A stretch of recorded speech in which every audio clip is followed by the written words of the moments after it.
Scarecrow Festival is like the most important day of the year. What? Daft Cow? This is just ridiculous. What the actual fuck?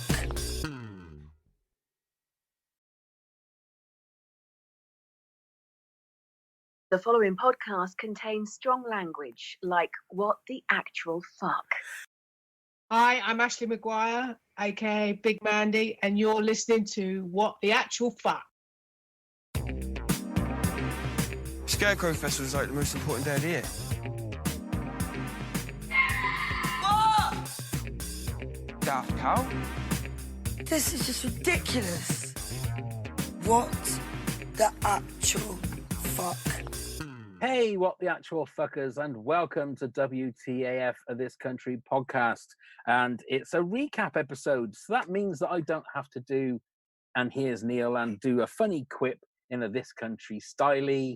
I'm just going to introduce Neil and say hello, Neil. Hello, sir. How are you today? I'm okay. It's another lockdown episode. It's forever in lockdown as we are. But obviously you're not, are you? Backbone of Britain. Still working away. Still working away, and but the strange has become the new norm. It has, but I do feel that by the end of this, I reckon you're going to get a knighthood or something, you know? Oh, no. I just feel that there's going to be something. We're all going to be clapping on a Sunday afternoon just for you. Yeah, just a week off. That'll do me. Just a week. Well, I'm sure you'll get that once it all sort of does go back to sort of normality. Well, I've got some holiday coming, so there we are. Well, whether it be in lockdown or not, I shall enjoy. Good. Well, we are here to recap episode 2 of series 3, Driving Lesson, which was first broadcast on the 24th of February 2020 or 2020. Sorry, I should say. Yeah, 2020. But also, this was the other episode we saw at the preview screening that they held in London and Cirencester, and we went to the Cirencester one. Yes, it was. Yes, it was. So, let's kick off. We have the usual countryside scenes. Then we have a cold open. Not every episode. Oh no, every episode I suppose did have a cold open, didn't they? Really? I suppose. But we join Kerry and Curtin in Sue's kitchen, and Kerry is helping Curtin with his theory test for the driving. Now, I couldn't even remember. I had to ask my daughter what it was called, because obviously when we started driving, there wasn't such thing as a theory test, was there? No, they asked you a few questions on the actual test, and that was it. Off you went. That was it. There was no, it wasn't a separate part of the test that you could fail on the whole thing. It was part of, I can always remember it was you had to learn your stopping distances. That's it. They were the things that you had to try and really learn. But now it's all, do you think if you took your test now, you'd pass? No, I genuinely don't think I would. No, I don't think I've got too many bad habits. Yeah, I think I've had 30 years of, well, what is it now? 32 years of driving. Yeah. You pick up so many bad habits, I wouldn't be able to do it. I just wouldn't be able to do it. No, likewise, I'd be the same. So Kerry helps Curtin with his theory test and comes up with this little nugget of inspiration. You should never brake for a little dog. Why? Because, well, yeah, you're braking for the dog, saves the dog's life, but what about the family of 4 that plowing into the back of you? I just see the headlines now. 4 dead, dog survives. And you'd be happy with that, would you? Because that's warped. So there you go. Ever the optimist, isn't she, Kerry? Ever the optimist, indeed. And I must admit, there's going through this episode, there are a few moments. Kerry's very different in this episode, I feel. In what way do you think? That she's a lot. There are things that she does in this episode, not that she's more mature, but she takes the lead in a lot of the things in this episode, in giving advice, in calming people down. And I don't think it's something that we've seen in episodes before. No, I know what you mean. It is a different side to Kerry, isn't it? Yeah, she's not quite. I mean, it's weird that there are some times when she's still the bumbling adult kid. Yeah. There are also times when she takes the lead, and we will go through it, but she does take the lead and takes control of certain situations, which I thought was very, very just different than what we've seen before.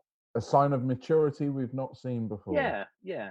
I mean, I And don't also think, with this episode, it's a little bit longer than the normal episodes, isn't yeah, it? it's over half an hour, this one. Yeah, Yeah. yeah, yeah. Okay, so we see that the sign for this country comes up. Curtin has his provisional license, and the vicar's going to take him to the airfield to learn to drive. Now, again, is this something that happens still now? Because I can remember my dad taking my mum to the airfield to learn to drive. Now, that may have been a euphemism, but as a kid, when he said he was taking my mum to the airfield for a drive, I would assume that he was teaching her how to drive. Well, that was always the thing, wasn't it? Was it Chedworth Aerodrome? Yeah, I think something like that. Or Wrexham, or whatever it was called. Yeah, it was always the place that everybody would go to drive because you had the tarmac. Whether it's still a thing, I don't know. I honestly don't know. But don't you think it's also a sign of the times as well? I can remember living Lavender Lane. We used to live.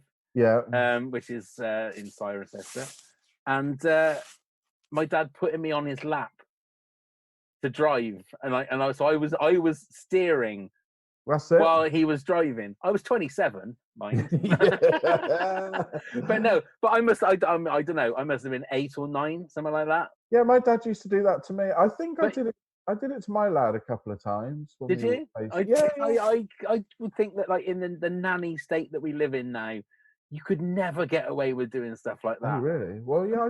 I mean, even just taking a kid and putting him without a car seat or without a seat belt would be very, very frowned upon. Well, of course, when we were younger, we didn't have seat belts in the back, did we? We didn't. No, we didn't. We just had straw. And we survived. We just had straw, didn't we? That's all we had in the. Okay, so Kerry and Curtin start fantasizing about all the places that they're going to go, all the bright lights that they're going to visit when Curtin passes his test, like Gloucester Services, Monkey Enclosure at Longleat, TGI Fridays, Frankie and Benny's, and Jamie's Italian in Cheltenham, which is, of course, closed. Gone. Gone. They've all gone. And Curtin does say, oh, well, there's also Yo Sushi. And this is Kerry's reaction. I just love that sound. Yeah. For some reason, there's something about that. I mean, the look on her face as well. It's just pure gold. She we all is put not that face impressed. When we get asked to eat or do something we really don't want to do. He is not impressed with Yo Sushi at all. There you go. Doesn't want any piece of that. We go to the vicar. Now, the vicar is rushing to... Now, whether you can help me, because where is he going? That's obviously his office, isn't it? Yeah. That's not what you would call the rectory, is it? That is just like church offices? I would assume so. Nowadays, with modern buildings, they probably do have their offices like that. But we see his church, don't we? And his church isn't like a modern church. It's a typical church in a graveyard kind of situation. So it's unless he's got an office in the church community hall that some of these places have. That's what I would imagine. Okay, because that would make more sense. It's always bothered me in the fact that it doesn't look like it's a little rectory just set off from the church. It's a lot more of a modern looking communal building. Yeah, it's obviously a community hall, especially with this episode where you see Len pounding on the door. Is what we're going to bring up in a minute. Yeah, but it's also the place where Curtin was trying to find a bus timetable. So they've got some kind of tourist information booth there as well. Yeah. So anyway, so Len is waiting for him to get in because he's bursting, and that is obviously where Len, who is homeless, goes for his number 1s and number 2s. And maybe a quick... No, I was going to say a quick walk, but nah. I wonder what you was going to say for a quick... The vicar reminisces about getting his first car. It was a mustard yellow Morris Minor called Millie. Would you have ever named a car? Have you ever named a car? No, I haven't really. My cars have always been... Macho. No, they've always referred to, come on, you beauty, come on, my car, my her. It's a she, so she's always. You never used to call your car a beauty. Come on, my beauty. If it wouldn't start, that's what. No, seriously. I'll give you a damn good thrashing. Yes, come on. So the vicar carries on about his little story about Millie, saying that he ran out of petrol outside a wimpy filled with skinheads. See another blast from the past, the wimpy. Yeah. Always used to have a very particular smell, the wimpy. Or was that just the Cirencester one? It might have been just the Cirencester. I think I've only ever been to the Cirencester wimpy. I don't think I ever went to another wimpy in my life. I'm sure I have. I'm sure I have. Maybe it was their secret sauce. Maybe. These skinheads, 25 pairs of Doc Martens proceeded to stamp on his roof, and she unfortunately crumbled like a can of Coke.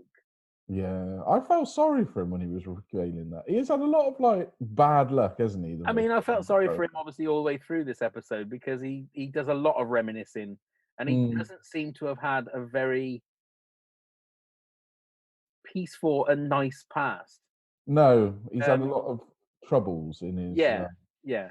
So he carries on to say that he was being cut out of Millie by a fireman just as sixth form crush Mary Potts walked past, going to the barn dance that he couldn't attend. That's where Mary met Peter Ainsworth, and they're married now. And then he has that look of regret, almost like, well, actually, my life at the moment is shit as well. I'm married. I'm not married to the person that I should have been married to. You know, I'm married to someone that puts too much sugar in their jam. Yeah. So, is that a euphemism as well? That it probably is. But he's very wistful. Like, it's almost like what could have been, you know. And then he gets interrupted abruptly by Len. There's no ball roll. Well, can you just hang on till I get some kitchen roll, maybe, Len? No. So sorry. I'm just coming. Wait me a second. Come on, we're on the brink of disaster here. See that brink of disaster line is, to me, there's so many moments in all This Country episodes that you could say that's quintessential, absolute This Country. Yeah. And that line, I'm on the brink of disaster here, is just typical, perfect This Country as far as I'm concerned. It absolutely is. Yeah, no, I completely agree. It's something that I've actually used now myself. You do find that, don't you? I mean, the amount of times I say and watch again. Yeah, yeah, absolutely. On a lot of stuff. And it's the beauty of the fact that you have. I was thinking about this. It's funny because I know that we've done like countless T-shirts that we have that are available, podcastmerch.com.co.uk. Has there been a show that has had so many ready-made one-liners and catchphrases since Little Britain? I don't think there has been. Probably not, actually. You know, Probably Little Britain not. was one of the ones that had so many. Yeah, was never a fan of Little Britain though. From my skins. But they say it doesn't seem. It seems to have been a thing that sort of went. I don't know whether they really thought. We should have asked them when we spoke to them. Like, you know, did you have in mind about putting in so many of these classic one-liners, or whether it just come as a natural thing? It's just a natural. They didn't do it on purpose or so. But the way it's written in every episode, like you said before, there's so many of them that I think they're actually. It's not on purpose. It's just the way it's written. Yeah. And they get picked up because I think it's just their style. Yeah, because the other one, sitcom-wise, that I actually remember having so many classic sort of one-liners like this was Phoenix Nights. Right. That's the last I can remember of a sitcom. Yeah. And I still use some of those, and I don't think they were intentional. I think they were just the way it was written. I'm the same with that as well. I can't think of one off the top of my head now just by doing it, but you catch yourself on a lot of things during normal day-to-day life. Well, talking of toiletry, it's the one where Brian Potter goes in and Jerry's just been to the toilet and he says, Christ, my eyes, they're burning. Yeah. Which I use now, and I'd never heard that until then. Yeah, no, I'm the same on that one, I have to admit. Yeah. I have to admit. Okay, so the vicar is teaching Curtin about the car. If you want to drive, you have to learn about how a car works. Curtin comes straight back and says, no, I don't. And I'm with him. I'm with him with that. With him with that. I spent 13 years working for Honda, and I had no idea about how a car works. As long as you got in and there were four wheels, it was full of petrol and had a steering wheel and started, that's all I really care about a car. Exactly. That's what garages are for. Yeah, and then that's exactly what I've put on my notes. That's what garages are for. Oh, I'm with you on that, Pav. I'm absolutely Exactly. with you on that. Exactly. But then, so here we go with a little bit of wisdom from Curtin about his car. Like this? Vicar, this is really not necessary. Just because I eat toast doesn't mean I need to know how a toaster works. That's the sort of arrogance that'll get you killed on the motorway, mate. Oh, dear. Curtin is full of analogies, isn't he? That's the thing. Yes. That's what he is, full of analogies. But that's a perfect way of putting it. And I'm exactly the same. I just want a piece of toast. I don't want to know the process of how that toaster works. Just give me some toast, nice and hot. I can put a big slab of butter on and add to my cholesterol intake. That's all that's all I want. No, I'm with you on that. I'm with you on that one. So Kerry says that Curtin finds it hard to learn. He has to figure it out for himself first, which I think is quite commendable. And quite a few people are the same. Yeah. You know, that's an everyday trait, I think. Yeah. So the vicar shows him around the engine, and then you have the classic dipstick line. And Curtin says, "Yeah, I know you are, but what is that?" The only thing I was disappointed about that was it didn't do it a couple of times. Yeah. Because you can keep going with that line, can't you? You absolutely can, but it's the look in his face as well when he says it, as if to say there's an original joke. Yeah. for you, ladies and It gentlemen." probably is original in the village. Yeah. They're about 30 years behind. Kerry says that showing Curtin how to get to level 5 of Theme Hospital, classic this country. Picking one of those kind of niche things that people can remember. I think Peter Kay's quite good at doing that when he does his stand-up. Yeah. When he'll talk about things from your childhood and everybody goes, "Oh yeah, I used to remember that," or "I did that," or all of That's those it. kind, you know. Although I never played Theme Hospital, did you? I used to love those kind of ones. You have Theme Hospital. You had like a roller coaster park, or a Sim City was the big one. Sim wasn't City, or the Sims. Yeah. Golf, the golf one where you started your own golf course, and the fact that you had to make everybody happy, and you had to put. I used to love those games. I really did. I really did. That's how sad I am. Strategy games. Strategy.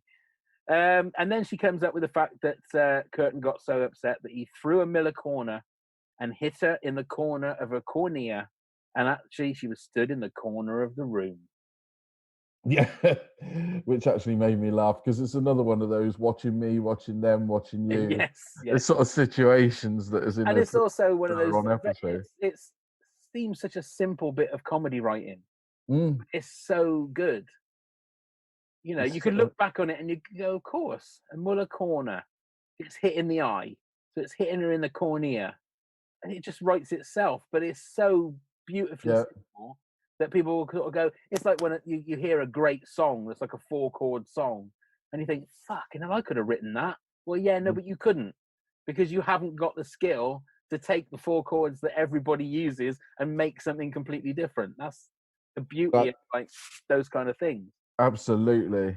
So Curtin's so excited about going for a drive, and we all know that it's not going to go well. This episode has got shades of Minor Injuries, where Curtin is relying on the vicar to take him to TK Maxx. Oh yeah, and you're getting sidetracked on all these different things. He gets shot down straight away when he asks the vic if he can drive to the airfield, and the vicar obviously says no. So it starts as Vicar has to quickly pop to June's to return a sprinkler hose.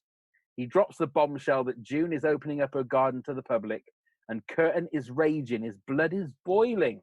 Yeah. Now, I didn't realise that people just with normal gardens could do it. I always thought it was like stately homes or, mansions or country houses that would open up their gardens, not just like a normal house. Well, when you see the house, though, it's quite grand, isn't it? I suppose. So, yeah. But yeah, I've never understood why people would go and pay to look at somebody else's garden anyway. It's just not something that I'm particularly interested in. I'm not even interested in my own fucking garden. Why would I want to watch somebody look at somebody else's? Exactly. Oh, look, there's some grass, flowers. Yeah. Thank you. Well, she's charging 50p. Curtin is shaking with rage. Kerry can't believe she's charging. It's like the fucking Eden Project, she says. That's despicable. And the earliest ever Kerry memory says she was opening at the open air pool in the changing room. Kerry saw June's pubes, and Oh, they yeah. reminded her of parsnips. So Long and parsnip straggly. pubes- Yes, parsnip pubes was born. Vicar's now worried about Len because he's not turned up for the meals the night before, and he didn't go for his early morning shit. Yeah. Basically, what he was saying. Routine is regular. Indeed. So they're going to check his lockup. Kerry is trying a seatbelt, and I've done this millions of times where you try and get it and it just yanks and Keeps sticks locking. and sticks and sticks. And then finishes with the wonderful clunk click, suck my dick. So we get to Len's lockup, and curtains check in, and he's not there. Just quickly on that clunk click bit, it's the vicar when he sort of tells her off. Yeah.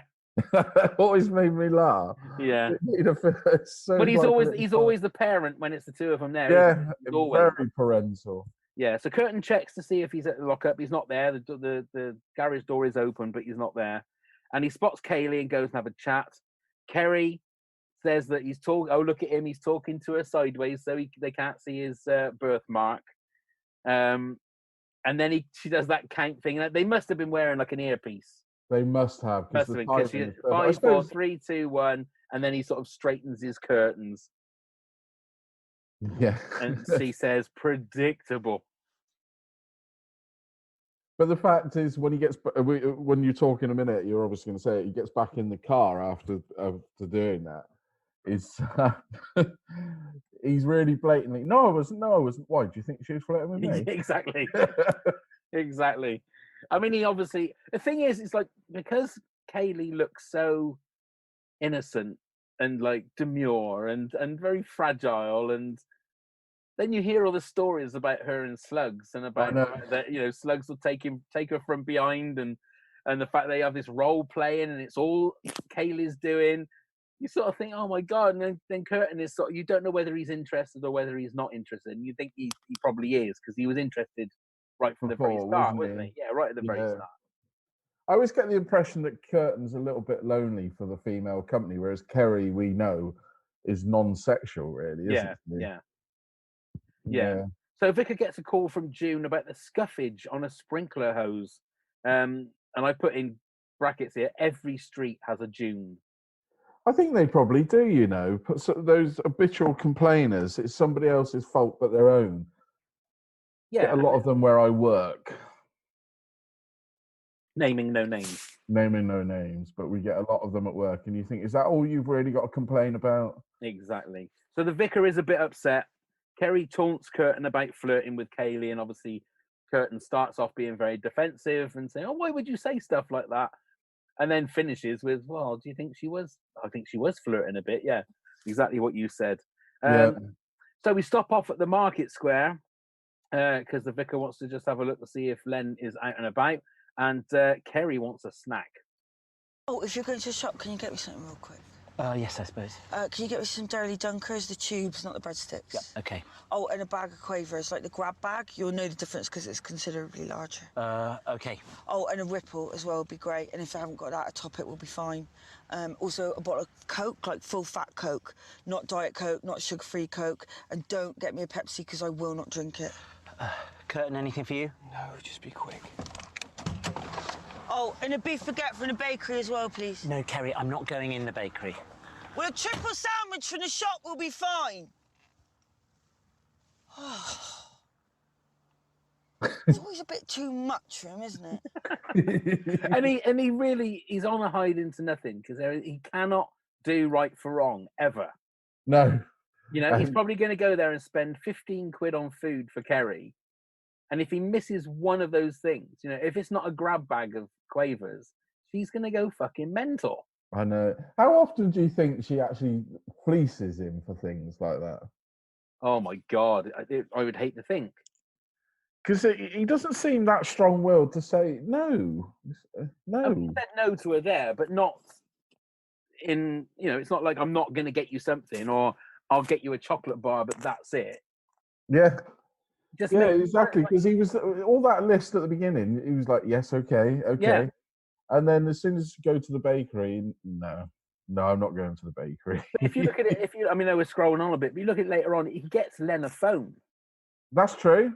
And he's going to get him brassed off on DVD and all this sort of stuff. So it's like as he says later on as well, that he doesn't like, he never wants to be in a position where he's going to upset people. So maybe it's that thing. It's that whole point. Yeah, very true. Very true. We're delving a bit deep into his personality, but it sort of comes out on this episode, I think. It very much comes out on this episode. Yeah. So Curtin says that the vicar's a drama queen, and you can't save a damsel if she loves the distress. So Curtin is basically saying that the vicar loves this kind of stuff, and maybe that's true as well. Maybe it's the fact that he loves being the pillar of the community. He loves being the person that people have to go to, because then he can help people, and in the end, that's what he likes doing. Which you can't really have a go at him for that, can you? But when this was one of the bits that really made me laugh when I first saw it at the preview. It's after the Curtin says about the damsel in distress bit. It's Kerry's little analogy going on about the sharks. Yeah, yeah. I didn't pull the clip of that, but it's Curtin's face that when she goes on about it, that it's all about the shark experience and being put in a cage. It's the look that he gives that Kerry, and then he looks back at the camera. It's like, well, that has nothing to do with it at all. And to be fair, it made me think that that's a bit that if they needed to get under 30 minutes, they could have snipped that bit. Yeah, because it literally had no relevance to what Curtin was saying. I suppose in the end, that's the joke of the scene. Yeah, and it did make me very much laugh because Kerry, Daisy as well, doing those magnificent faces. Yeah. And then Curtin just says, "You'll cut that, won't you? You're making yourself look silly now." Which again, and then the whole thing about who's the parent and who's the child then gets flipped. I think it flips over so many times in this episode. Yeah, absolutely. So the vicar stops off at Arthur's. Curtin's getting a bit antsy now, and he wants to get in that driving seat. So he gets in there. Kerry is taunting Curtin, taunting him, saying that he doesn't know how to drive. He only knows how to put it into first gear. And then we see Mandy stomping down the street, and they try not to look. I love the fact that Kerry is sat in the back with her neck contorted so that she's sort of looking away from the window and up at the roof of the car. So it looks like trying in such a natural position, unnatural, that she's almost looking like her neck's broken, so that she doesn't have to look at Mandy. But we've all been in that position where somebody comes across and you want to pretend you haven't seen them. Indeed. And Mandy just leans into the window and stays there for what feels like an eternity. But really creepily so. Really, because she doesn't even say hello. She just kneels on the window. Yeah, looking at the two of them, and they sort of go, "Hi, man. What's that in what you're holding?" It's just a brick in a pillowcase. Of course it is. And what for? Yeah, exactly. It's just like she's off to cause mayhem. Then. Exactly. They said that she's been to town, and they thought Curtin thinks I've had enough of this, so he decides he's going to drive off as it's a no waiting zone, and Kerry says, "What are you doing?" So I'm getting away from that fucking nutcase. Which they do, and they drive into a dead end. And this is a very, very quick clip, but it was just one of those things that just sounded funny. So when Curtin slams on the brakes, we hear Kerry gag.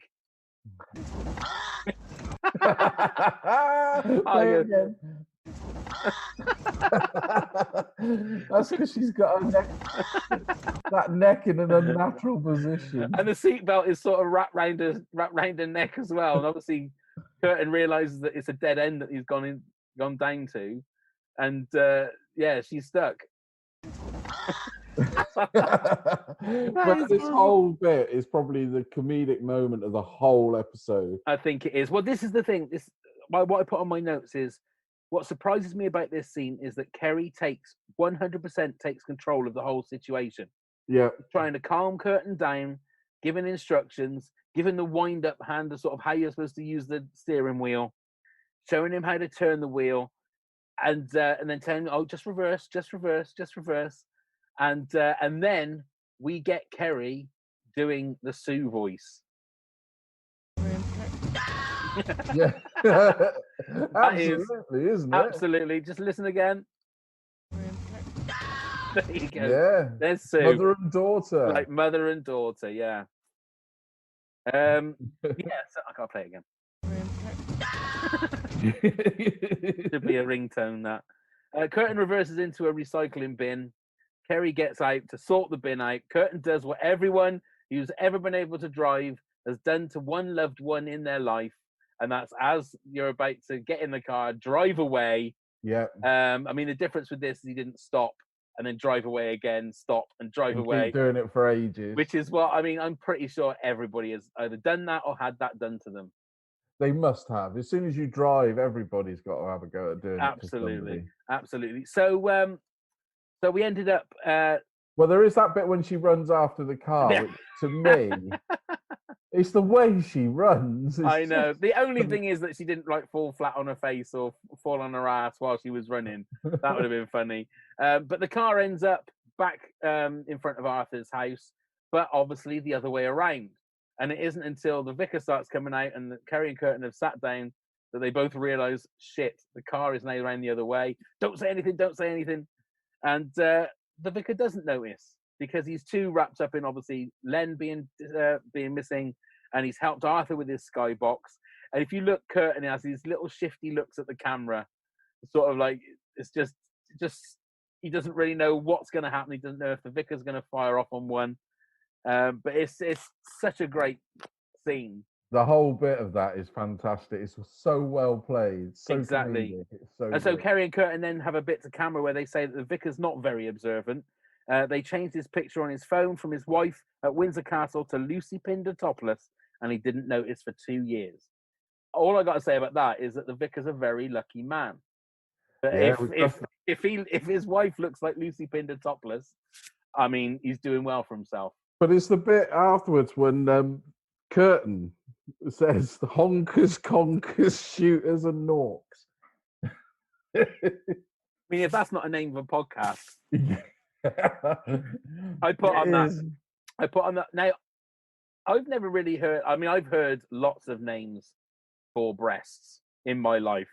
I don't think I've ever heard them called honkers. Now, apologies. We're going to get probably a little bit un-PC here, so please apologise. Conkers, I've definitely never heard them called conkers. No, before. nor me. I've never heard them called shooters. No. Norks, yes. Norks, yeah. Hooters, there was. Huh? Hooters, obviously. Hooters, yeah. And honkers, I mean, you had the whole Benny Hill thing when you go, ha, ha. That was sort of honkers. And please, apologies. We're not talking about the female form. We're talking about the words that are being used. Exactly, but hey, hey, hey. You will look at all the emails come in now.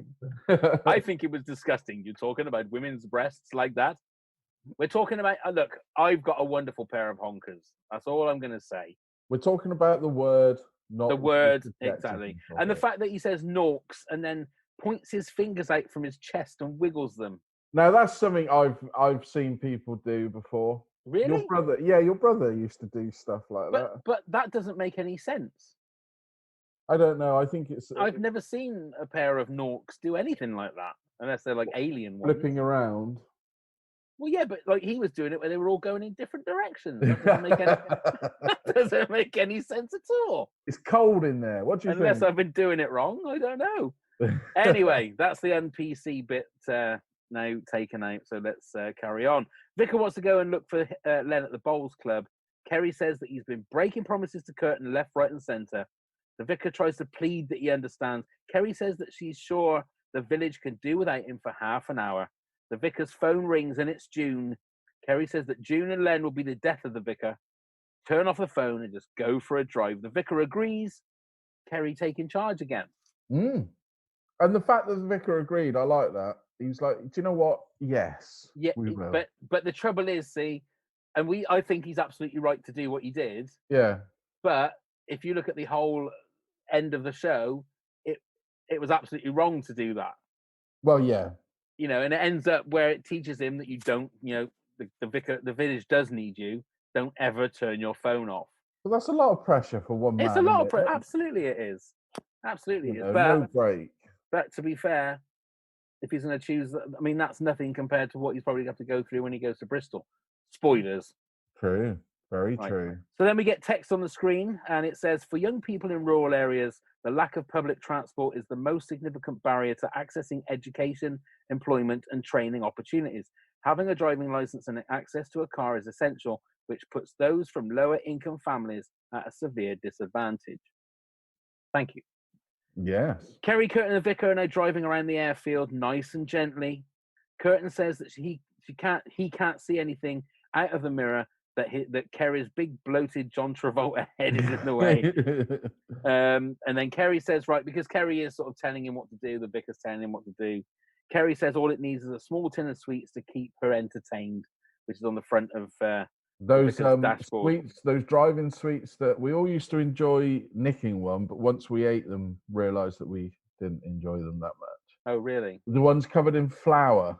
Oh. Do you remember there was that powdery substance? It wasn't quite icing sugar. So it was like on Turkish Delight as well? Yeah, a little bit, but not as sweet. Do you remember those little driving sweets in the tins? No, we were never that. We weren't that kind of class that would have. Well, no, I have to say, it wasn't my mum and dad. It was always my granddad. So whenever he gave us a lift as kids, me and my brother would dive straight in and then be a whole world of disappointment. Oh dear. So Vicar carries on instructing Curtin. 2 hands on the wheel. Curtin says, "Sorry, muscle memory from impressing girls on the Dodgems." That probably would have been in a Cirencester mop. Yes, yeah, wouldn't it? Probably would have been in those days when the mop used to be. I always loved going on the Dodgems, but I always used to hate the queue. Yeah. There's always a big queue, and then you'd always pick a car that you wanted. You all stood there, right? Go and get your cars, and somebody would always grab the car that I'd eyed up and think, I want that one. I'd go, oh shit! So I'd end up in the pink, Hello Kitty car or something. And nothing has changed ever since. Oh, it hasn't. It really hasn't. Don't you think it's weird now that you would, if you had your chance at this very moment, would you like to be stood in a Dodgem queue as opposed to what we're going through now? Yes, I suppose I would. There you go, see? So be thankful for small mercies. Never complain about being in a proper queue ever again. I'm just thinking about that, but I'm just a bit worried about the size that I've got myself. Getting into a Dodger might be dangerous. So I almost said, no, probably not. Okay, so they pull over and the Vicar starts reminiscing. He's enjoying the fact that it's nice to just go out for a drive. So we get the story of his father and his childhood. And he was saying that even at school, he always wanted everyone to like him. And he thinks that a lot of his anxieties come from his father. And it's the look, every so often it keeps panning back to Kerry's face. And it's the look on Kerry's face is like, my God, why is he telling us all this sort of stuff? This is, this is really weird. And there's a lot of stuff to unpack from the Vicar's past. Sorry, I don't know why I put path. In grammar school, he saved up all summer, bought his pastel yellow. He seems to like pastel yellow. Yeah, his car was yellow. His car was yellow as well, wasn't it? I think. Yeah. A mustard yellow, I think. A suit jacket with sewn-in shoulder pads. And as much as he says, kids, that's absolutely right. They were the fashion of the 80s. They were. All my double-breasted jackets used to have massive shoulder pads. It was the thing, wasn't it? And you used to roll the sleeves up. Yeah, yeah. Espadrilles with no socks. Don Johnson, a lot to answer. Yes, those were the days. Oh, God. And he was a massive Duran Duran fan. His father showed him up in front of his father's friends at the Rotary Club, and knowing he'd had a few because his breath was acrid. That's another great word. It is. Another great word. And it's a word that's not used enough. No, it's not. No, it's not. And his father would say, look how wide Francis's shoulders are. And Kerry says, your dad was a bit of a joker then. And very wistfully, Francis Seaton says, oh, you could say that. There's a lot in those few words. There's a lot of baggage there, I think. Absolutely. There's a lot of underlying issues. You can see it. Yeah. So the Vicar continues that he's wriggled from his father's grip and knocked off and smashed one of his mother's favourite picture frames. And his father said, in front of everybody, look at what your loud fashion has done to your mother's favourite picture frame. And he made a point that day that he would never make anyone feel the way he did that day. It was heartbreaking when he was telling you that, because you knew he was being conservative with the facts, wasn't he? Well, that was the whole thing, because he said he looked out into the distance and said he never wore that jacket again. No. And then Kerry, which I thought was going to be the topper of the scene, said, "But he never hit you. You know, he just took the piss out of your jacket, right?" And I thought that's how it was going to end, because that's sort of like, well, Kerry didn't really give a shit, you know, and in the grand scheme of things, it wasn't physical abuse. He just took the piss out of his jacket, which you know anyone would sort of do. But the vicar said, "Well, there were other times," and that's quite ominous. That you feel that, right? Obviously, there were physical altercations between the two of them. But the vicar says that he's been overcompensating ever since. And Curtin then says, "Well, no one's perfect, Vicar." Which Kerry then says, even Jesus wasn't perfect. He was really into prostitutes, which I thought was a great line. Yeah. And he was massively sarcastic. And Vicar saying, "Where did you hear that?" Oh, Mandy told her. And we then get Kerry's version of the 2 fish and 5 loaves story. Because there was this one time where 5,000 people went round to his house and said, "Oh, I heard you got a load of food for us." And he goes, "What? The 2 fish and the 5 loaves that I've got in the fridge?" And they were like, "Yeah." And he was like, "Oh, okay. I'll just rustle that up for you then. How many of you is there? Just the 5,000 of you, is it?" And they were like, "Yeah." It's the look on Curtin and the vicar's face, as if to say, "What the fuck are you talking about again?" Exactly. Well, the vicar does go on to say afterwards, saying, "I don't think you should really be using Mandy as the right person for biblical interpretation. You know, we'll read about it. We'll sort of read about it." But again, someone like Kerry, if somebody tells her that that is actually the case, I mean, we don't ever find out really whether they are religious, do we? Well, no, but that's the thing. You've got to think that the vicar must be teaching them the ways of the Bible. Let's say he's got to be relaying stories to them. Yeah, that'd be the whole purpose of it. And obviously, as well, I mean, he's there to guide and to help. You know, as we've spoken to other people, Reverend Richard Cole saying it's very much like a vicar sort of thing to do. Yeah, but he must be sort of, I don't want to say preaching, but using terminology from the Bible or stories that relate to what they're going through. It must be. Yeah, I think so. Anyway, they drive through the village, and Kerry reminds the vicar to go to the garden centre for June for the sprinkler hose. The vicar says, "No, I don't think I'm going to bother," because June is one of the reasons that he's got anxiety, and he knows that he'll have loads of barbed voicemails on his phone when he turns it back on. And just as he's sort of feeling quite chipper with himself, turns the corner and there's a street with an ambulance, and the vicar straight away panics, and he can see why, because there's Len is being stretched into the back of the ambulance, and Arthur tells Vicar that he found Len in the bushes, dehydrated and sparked out. It was only the flies buzzing around his stink that made him find him. But then Arthur was sweet as well, because as Len is being put into the ambulance, he shouts to Len and says, "You get yourself better, you old git. I need you around to make me look good." Yeah. Which I think is good. Now, I don't know whether you've seen this with the subtitles on, but Len says something to him back, and the subtitles go, "Yeah, stop." And I thought that never made sense. No. And I listened to it a couple of times, and he actually says, "Get stuffed," is what he says. Okay. Because then Arthur looks at the vicar and says, "Oh, well, that's that's normal. That's okay." Yeah. It never made sense saying, "Oh, that's normal." If he just goes, "Yeah, stop," it didn't make any sense. So stop. Yeah, and that's one thing about the BBC iPlayer subtitles. Sometimes they're way off the mark. Yeah, I think they just randomly listen and type rather than study and type. Yeah, because when in the very first episode, when Kerry's talking about the thugs from Quennington, that comes up as Krillington. Oh, really? And I can't remember the name of the guy that was the tractor driver in Steam Fair. Said that he came from Fairford. That was Hereford. Yeah. Right. Yeah. So, I mean, that's place names. I suppose that's a little bit different anyway. Kerry says, "Is it wrong that I'm absolutely buzzing off this?" Well, no, and because it's an excitement in their small community, isn't it? exactly. You know, Kerry- in these sort of villages, when you hear a police siren going down the road, you look out the window. Exactly. Kerry then says this turned out to be one of the best days of her life, second only to the bonfire night when a Catherine wheel got jammed and kept firing at Mrs. Wicks's cake stall. She screamed and no sound came out, so Curtin does his impression. Which really makes me laugh. And Curtin, I mean, Charlie's got a mouth on him, I must Hasn't admit. he? I mean, that is a mouth. Fair play to him.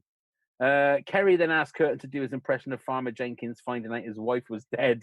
Curtin just says, no, not in front of these people. No, I'm not going to do that. So we go back to the vicar at his office and we find out that Len had drunk some stagnant water from a bird bath that gave him the squits.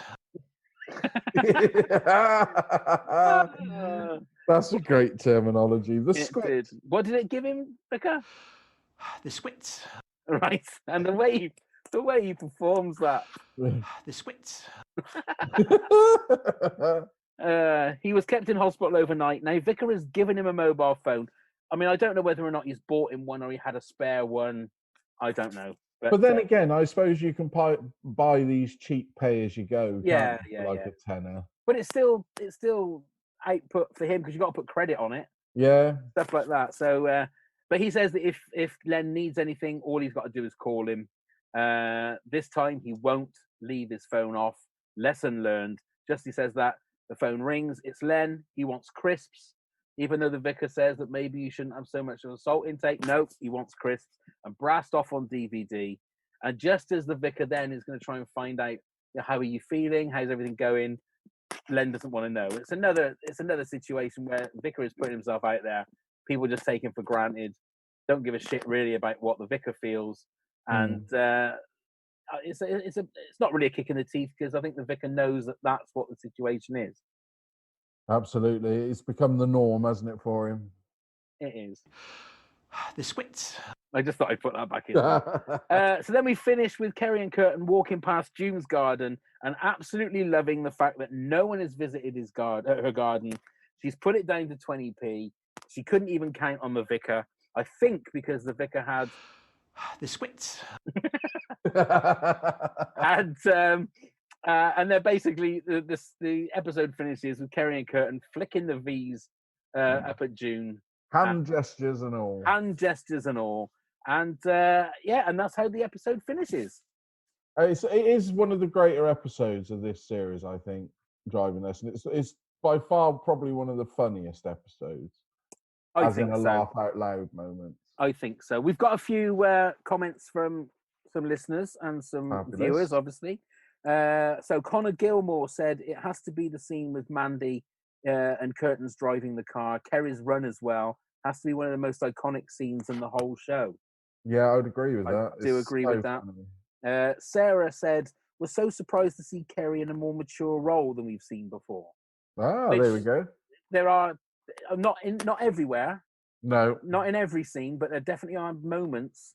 And it'd be interesting looking back on the next few episodes, how much immature she is, or whether it's just that one episode. Ben says, do you think Len, Trev Cooper, was wearing a false beard in that first shot? No, I don't think so. See, I think he was. Oh, really? Because obviously he didn't have a beard in the Cynthia episode. No, but then I suppose Trevor's always facial hair, non-facial hair. When you see pictures of him, I think he can grow a beard at the drop of a hat. Wow, okay. One like that? Yeah, just a quick tug and the beard appears. No, wow. It could well have been, actually. It could well have been. Probably was. You're quite right. And then Tammy says, is there anyone better to teach you to drive than the vicar? I don't know, you see. Now, if you think back on this, the vicar has got a short fuse. He's fiery Francis. Yeah. You've got to be very careful with him. Yeah. And I think it would get, and you've only got to see that he held back a little bit in this episode, but there are times when you know that he will flip and he will go. Especially if he's got a bad belly. Especially if he's got the squits. Thanks for that. Thank you for that. So there you go. That's episode 2, Driving Lesson. All Great done and episode, dusted. actually. Yeah. So Neil, would you like to do your bits for this episode? Of course I will. You can find us on all the social medias under WTAF This Country. Please do come and give us a like, give us a follow, whatever you want to do. You can email us at WTAFthiscountry@hotmail.com with any questions or anything else you'd like to talk to us about. And also, we have a website for your perusal with everything on there at WTAFpodcast.com. Wonderfully done. And remember also, tickets for WTAF Live for the final one, where we will be recapping the final episode of This Country. Tickets are available. We're still aiming for September the 18th. We are just going to keep it at that until we hear different. When we do, then you do. If you go on our website, the link for the tickets are there. Absolutely. And, and also come and become a Patreon bozo. Come and support the podcast. If you want to just drop us $1 a month, that'd be wonderful. And get a shout out on the podcast, that'd be great. We have other rewards and tiers as well. Just go to patreon.com/WTAF. And I must mention on Patreon, we got a little bonuses that you won't hear anywhere else. Yes, we have some exclusive content that if you are a $2 a month subscriber, donator, and up, you get all of that wonderful new and exclusive stuff. My brain. Content. Exclusive content. So yes, so please WTF. I was Patreon.com/WTAF. I was in my flow and you stopped. Yes. Sorry. But go to the website and there is a link on there for it, as well as all the social media bits and pieces. So that's it. Episode 2 is done. Thank you very much for joining us, Neil. Thank you, Pav. Please stay safe. And you, sir. And thank you very much. That's Max and Paddy. Yeah. And you, sir. Sensei. And you, sir. Yeah. Thank you very much, everyone. Go and get plumbed, you fuckers. Scarecrow Festival is like the most important day of the year.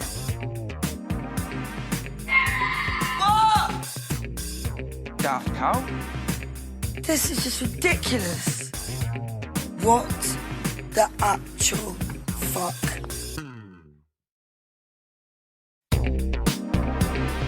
Scarecrow Festival is like the most important day of the year.